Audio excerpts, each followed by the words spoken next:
Hello dear friends, नमस्ते। मैं doctor NS लील्हारे। दोस्तों, आज हम बात करेंगे मांग की कीमत लोच मापन के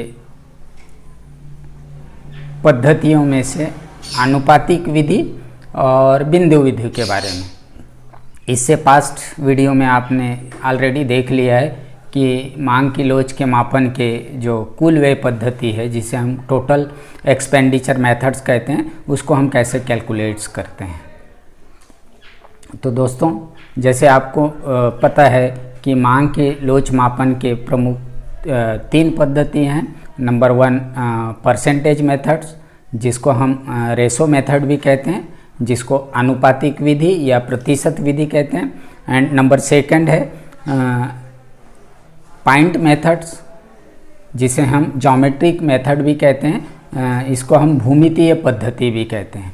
और लास्ट है टोटल एक्सपेंडिचर मेथड या हम आउटले मेथड भी कहते हैं, जिसको हम कहते हैं कुल व्यय पद्धति या खर्च विधि। तो हमने खर्च विधि को ऑलरेडी डिस्कस कर लिया है। आज हम मुख्यतः बात करेंगे प्रतिशत विधि, जिसे हम आनुपातिक विधि कहते हैं, या परसेंटेज मेथड्स या रेशो मेथड्स। और उसके साथ साथ हम देखेंगे बिंदु पद्धति क्या है या भूमितीय पद्धति से हम कैसे मांग के लोच को कैलकुलेट कर सकते हैं या मांग की लोच की गणना कर सकते हैं या मापन कर सकते हैं। तो नंबर 1 है रेशो या परसेंटेज मेथड्स। तो रेशो या परसेंटेज मेथड्स के तहत प्रोफेसर मार्शल ने ये बताने की कोशिश किया गया है कि कैसे हम एक समय में कीमत में होने वाले प्रतिशत परिवर्तन के फलस्वरूप मांग में होने वाले प्रतिशत परिवर्तन को जब हम आनुपातिक संबंध बताते हैं, तो उसे ही हम मांग की लोच के मापन के प्रतिशत पद्धति कहते हैं। इसको हम इक्वेशन के रूप में ले सकते हैं। जैसे आप देख भी सकते हैं, ED = percentage change in quantity demanded divide by percentage change in price. मतलब यहाँ पर मांग की लोच बराबर मांग में होने वाला प्रतिशत परिवर्तन डिवाइड बाय कीमत में होने वाला प्रतिशत परिवर्तन। ये फार्मूला के सहायता से हम मांग की लोच को माप सकते हैं कि कहाँ पर मांग की लोच कितना है, और इसके आधार पे हम फाइंड आउट कर सकते हैं कि कहाँ पर मांग की लोच इकाई से अधिक है, कहाँ पर मांग की लोच इकाई के बराबर है, कहाँ पर मांग की लोच इकाई से कम है। तो इस तरीके से हम आनुपातिक विधि में मांग की लोच को मापन कर सकते हैं। तो यहाँ हम इकाई के बराबर मांग की लोच किसे कहेंगे? तो मान लीजिए कीमत में 10% परिवर्तन आने से या चेंज आने से मांग में भी 10% चेंज आता है, तो ऐसे समय में यहाँ पर मांग की लोच इकाई के बराबर होगी। 10 डिवाइड बाय 10, मांग में होने वाला परिवर्तन 10 डिवाइड बाय कीमत में होने वाला परिवर्तन 10 = 1। तो यहाँ पर मांग की लोच इकाई के बराबर होगी। नंबर दूसरा हो सकता है होगा कि मांग की लोच इकाई से अधिक। फॉर एग्जाम्पल, कीमत में 10% परिवर्तन होता है और इसके कारण मांग में 20% से परिवर्तन होता है, तो यहाँ पर मांग की लोच इकाई से अधिक होगी।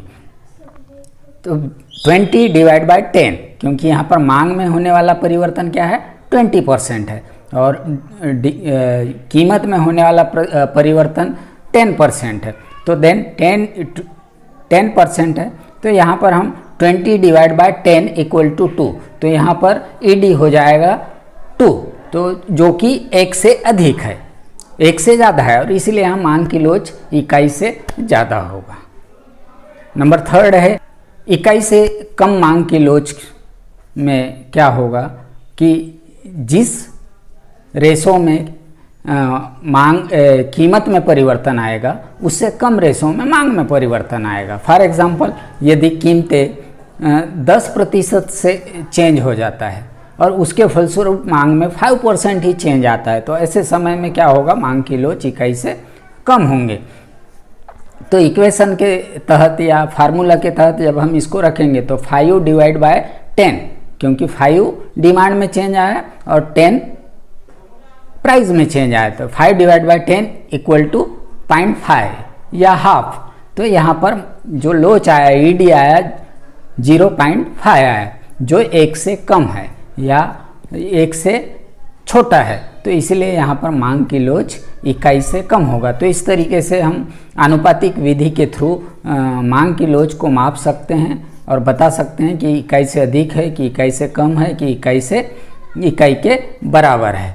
और आनुपातिक विधि को मापने का मैंने जैसा फार्मूला बताया कि मांग की लोच बराबर मांग में होने वाला प्रतिशत परिवर्तन, आप इक्वेशन में देख सकते हैं, डिवाइड बाय कीमत में होने वाला प्रतिशत परिवर्तन।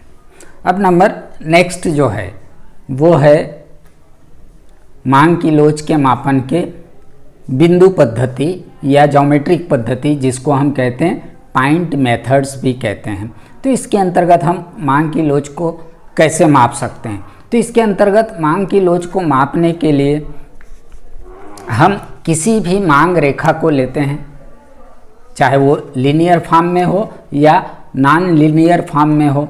तो ऐसे समय में हम उस मांग की लोच पर एक पर्टिकुलर बिंदु पर मांग की लोच कितना है, इसको हम माप सकते हैं। एक मांग रेखा पर पर्टिकुलर बिंदु पर मांग की लोच क्या है, इसका मापन हम चाहे वो प्रतिशत पद्धति हो, जिसको हम परसेंटेज मेथड्स कहते हैं, चाहे वो एक्सपेंडिचर मेथड हो, जिसे हम कुल व्यय पद्धति करते हैं। इन दोनों पद्धतियों में हम मांग रेखा पर एक पर्टिकुलर बिंदु पर, एक निश्चित बिंदु पर मांग की लोच कितना है, ये हम नहीं माप सकते। और इसी को मापने के लिए हम पॉइंट मेथड्स का या ज्योमेट्रिक मेथड्स का यूज़ करते हैं। तो यहाँ पर हम देखेंगे कि मांग की लोच को हम कैसे वेरियस पॉइंट्स पर फाइंड आउट कर सकते हैं। तो इसके लिए सीधा सा फार्मूला है, point elasticity of demand equal to lower segment of demand curve below given point divide by upper segment of demand curve above given points. मतलब बिंदु पद्धति के द्वारा मांग की लोच को मापना है, तो बिंदु पद्धति के द्वारा मांग की लोच बराबर होगा दिए गए मांग रेखा में बिंदु के नीचे वाला भाग डिवाइड बाय दिए गए मांग रेखा में बिंदु के ऊपर वाला भाग। और इस तरीके से हम उस समय में या उस मांग वक्र के पर्टिकुलर बिंदु पर कितना मांग की लोच है या मांग की लोच कितना होगा, इसको हम काउंट्स कर सकते हैं। आप एग्जांपल्स में देख सकते हैं, डायग्राम्स में देख पा रहे हैं कि डायग्राम्स दिया हुआ है और डायग्राम्स में जो ए से बी ये डिमांड्स कर्व दिया गया है या मांग रेखा दी गई है, और इसका हम लेंथ को लगभग 8 सेंटीमीटर मानकर चलते हैं कि ए बी जो मांग रेखा है उसकी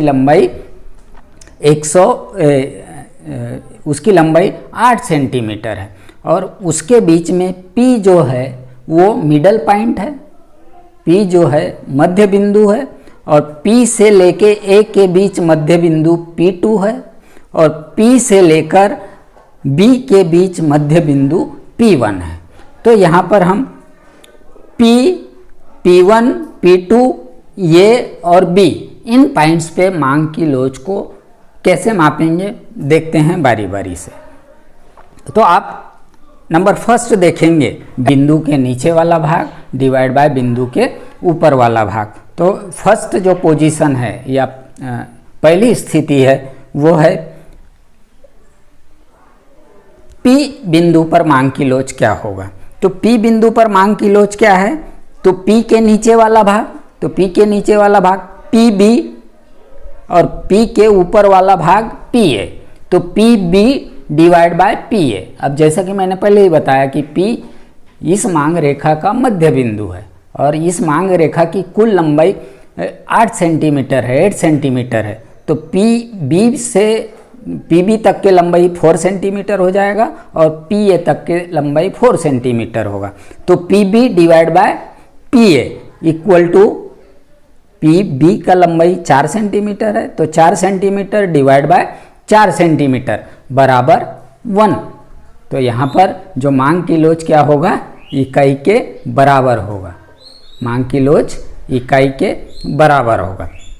दूसरा जो पॉइंट है वो है P1। अब P1 में आप देख पा रहे हैं P1 के नीचे वाला भाग है P1B और P1 बिंदु के ऊपर वाला भाग है P1A। तो यहाँ पर क्या हो जाएगा मांग की लोच, P1B डिवाइड बाय P1A। अब तो P1B की लंबाई क्या है, यहाँ पर 2 सेंटीमीटर, क्योंकि P से B के मध्य में है P1 जिसकी लंबाई 4 सेंटीमीटर है, और जिसको 2 भागों में बांटेंगे तो 2 सेंटीमीटर हो जाएगा। तो P1 और B इसका जो लंबाई होगा वो 2 सेंटीमीटर, तो 2 सेंटीमीटर या 2 सेंटीमीटर अब डिवाइड बाय 6 सेंटीमीटर। 6 सेंटीमीटर क्यों, क्योंकि P1 से लेके ये बिंदु तक इस मांग रेखा की लंबाई 6 सेंटीमीटर है। तो 2 डिवाइड बाय 6 इक्वल टू 0.33 आ रहा है। ये जो वैल्यूज आ रहा है 0.33, तो ये 1 से कम है या इसका वैल्यू 1 से छोटा है, तो इसीलिए यहाँ पर मांग की लोच इकाई से कम होगा। यहाँ पर मांग की लोच इकाई से कम होगा। तो P बिंदु पर मांग की लोच इकाई से कम है। दूसरा जो नेक्स्ट जो थर्ड पोजीशन आता है कि अब P2 बिंदु पर मांग की लोच क्या होगा। तो P2 बिंदु का नीचे वाला भाग क्या है, यहाँ पर P2B। P2 बिंदु से B बिंदु तक इसकी लंबाई है जो 6 सेंटीमीटर है, divide by P2A, divide by P2A। तो P बिंदु पर मांग की लोच, P2 बिंदु पर मांग की लोच क्या हो जाएगा, 6 डिवाइड बाय 2।